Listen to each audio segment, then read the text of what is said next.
Welcome, Casey. Thanks so much for taking time out of your busy day to join us and talk about all things rosé. Yeah, of course, no problem. How are things in Niagara and at Westcott?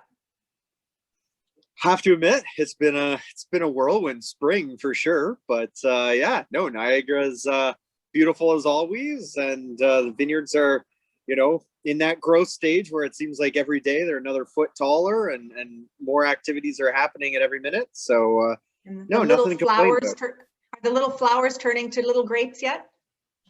You know what? You got us like right at that moment. So like any day now, we're expecting bloom, so we should be seeing fruits at any minute. So it's always an exciting time of year. Yeah, it certainly is. How long have you been making wine, and specifically making wine at Westcott? Yeah, so I've been at this since 2008, so a little over a decade. And specifically at Westcott, I have been there for 3 years, and I'll be going on to my fourth vintage. So yeah, That's exciting. it's starting to feel good there. I think, definitely feel like part of the family, which is one of the beautiful things of working at a small run, focused, passionate winery.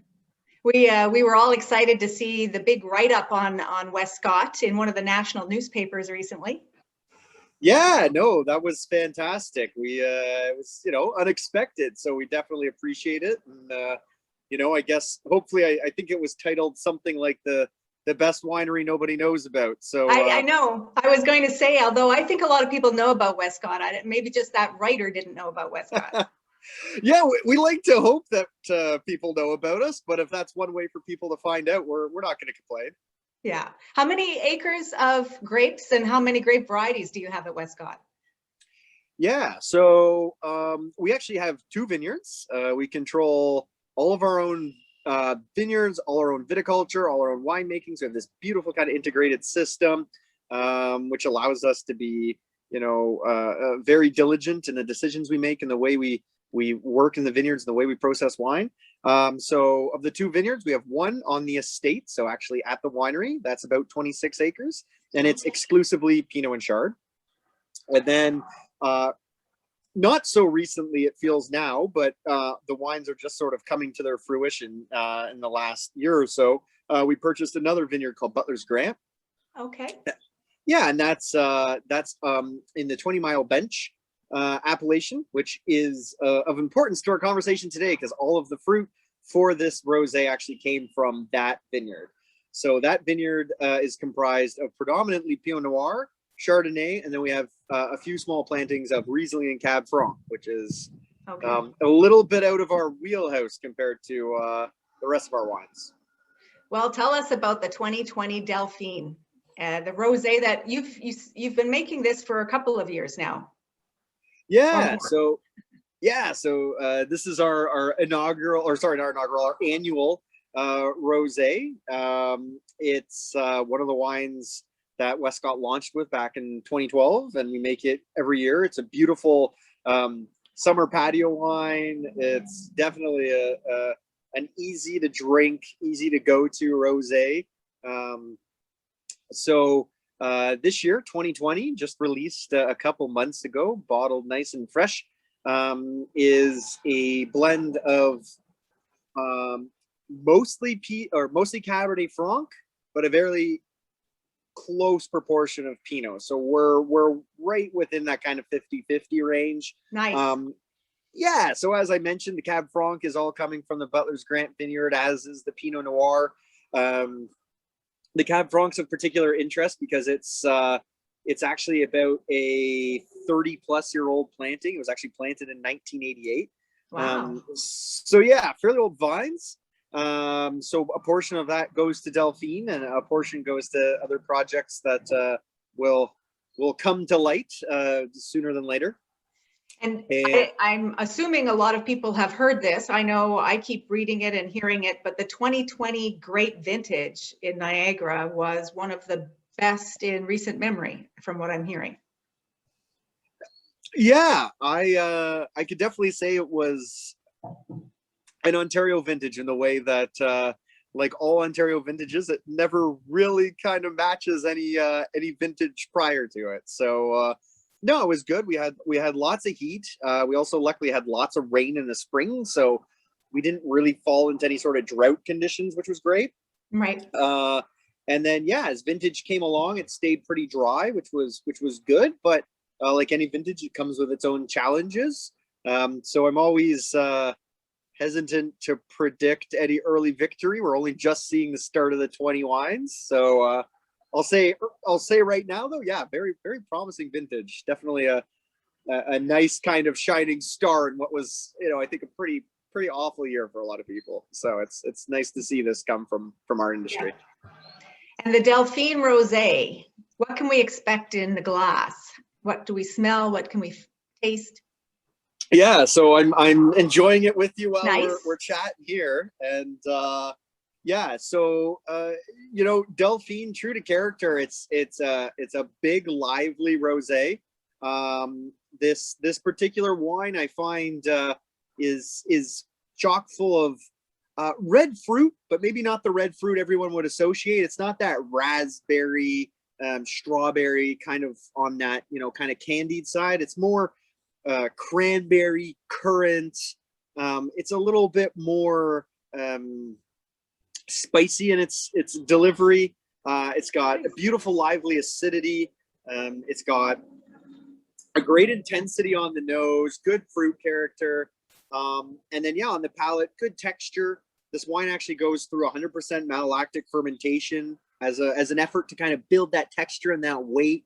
And yeah, so it's definitely a bigger definition of a rosé. And would you call it a medium body? I would definitely say it has medium body for sure. Okay. And residual sugar in it? Yeah. So there's a little bit more residual sugar in this. And as I said, though, just a minute ago, there's beautiful acidity in this, a big, bright kind of acidity.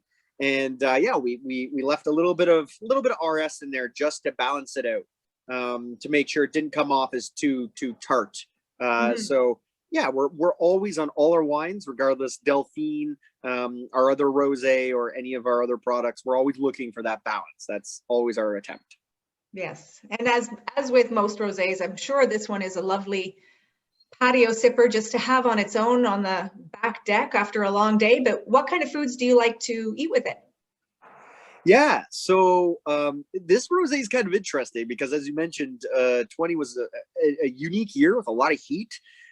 This wine, I do want to mention, we make our rosés by design. They're not Saunier, they're not blends, they're not afterthoughts. Okay. We do pick the grapes that go into this and our other rosés specifically to be rosés. They are soaked a specific amount of time and pressed. That said, we're not tweaking color or texture later on. So in 20 being a hot year with a lot of concentration, Delphine is a darker rosé with good amount of concentration and body. Again, reflective of the vintage. So This year in particular, I'll say for food pairings, it pairs with a good range of some of the more kind of bigger foods. So you can even have this with like some sort of like steak salad, chimichurri. You could have it with some of the more like flavorful fishes. So if you had like a smoked salmon or something like that, I think it stands up really well to that. Yeah, that fattiness that comes through, that rendered fattiness of like a salmon, that the acidity in this fits really well with that. The protein works really well to balance it out on the palate. So yeah, I think there. And then some, if you're thinking something a little fresher, because obviously it's a beautiful spring day. Right. Things like radish or any sort of like arugula salad, because as I mentioned, like it has this spicy character. And it stands up to those kind of more strong flavors fairly well. Well, that's good to know. Yeah. Yeah. So, like I said, I don't know that that's how I would normally pair rosés, but like I said, I'm fairly confident with the structure and power of this rosé that it holds up pretty well to foods like that.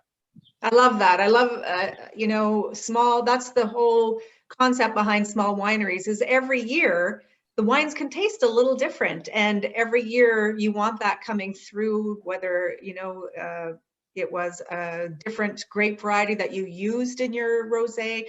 You want some change. And that's I think the exciting part for wine lovers is trying new things from your favorite vineyards.